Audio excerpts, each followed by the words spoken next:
olive oil is 100% fat. There's nothing else in it. Pancake mix, on the other hand, is only about 11% fat. And yet, olive oil is good for you, and pancake mix is not. Why is that? As it turns out, the amount of fat we eat doesn't impact our weight or our cholesterol or our risk of heart disease nearly as much as what kind of fat we eat. But let's back up. What is fat? If we were to zoom in on a salmon, which is a fatty fish, past the organs, past the tissues, into the cells, we would see that the stuff we call fat is actually made up of molecules called triglycerides, and they are not all alike. Here's one example. Those 3 carbons on the left, that's glycerol. Now you can think of that as the backbone that holds the rest of the molecule together.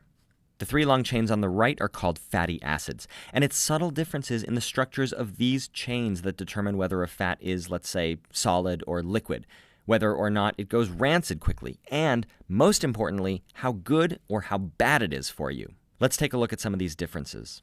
One is length. Fatty acids can be short or long. Another, more important difference is the type of bond between the carbon atoms. Some fatty acids have only single bonds. Others have both single and double bonds. Fatty acids with only single bonds are called saturated, and those with one or more double bonds are called unsaturated. Now, most unsaturated fats are good for you, while saturated fats are bad for you in excess. For saturated fats, the story pretty much ends there, but not for unsaturated fats. The double bonds in these molecules have kind of a weird property. They're rigid.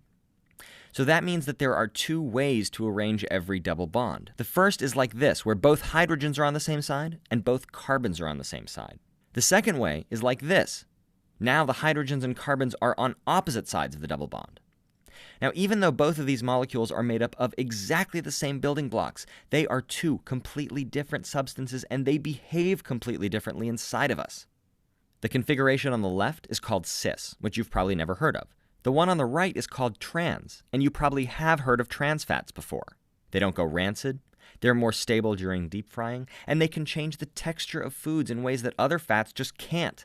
They're also terrible for your health, by far worse than saturated fat, even though technically they're a type of unsaturated fat. Now, I know that seems crazy, but your body doesn't care what a molecule looks like on paper. All that matters is the 3D shape, where the molecule fits, where it doesn't, and what pathways it interferes with. So how do you know if a food has trans fat in it? Well, the only sure way to know is if you see the words partially hydrogenated in the ingredients list. Don't let nutrition labels or advertising fool you. The FDA allows manufacturers to claim that their products contain, quote, 0 grams of trans fat, even if they actually have up to half a gram per serving.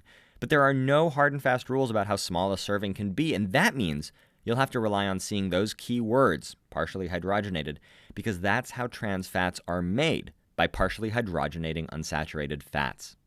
So let's go back to our olive oil and pancake mix from before. Olive oil is 100% fat. Pancake mix is only 11% fat. But olive oil is mostly unsaturated fat, and it has no trans fat at all. On the other hand, more than half the fat in pancake mix is either saturated or trans fat.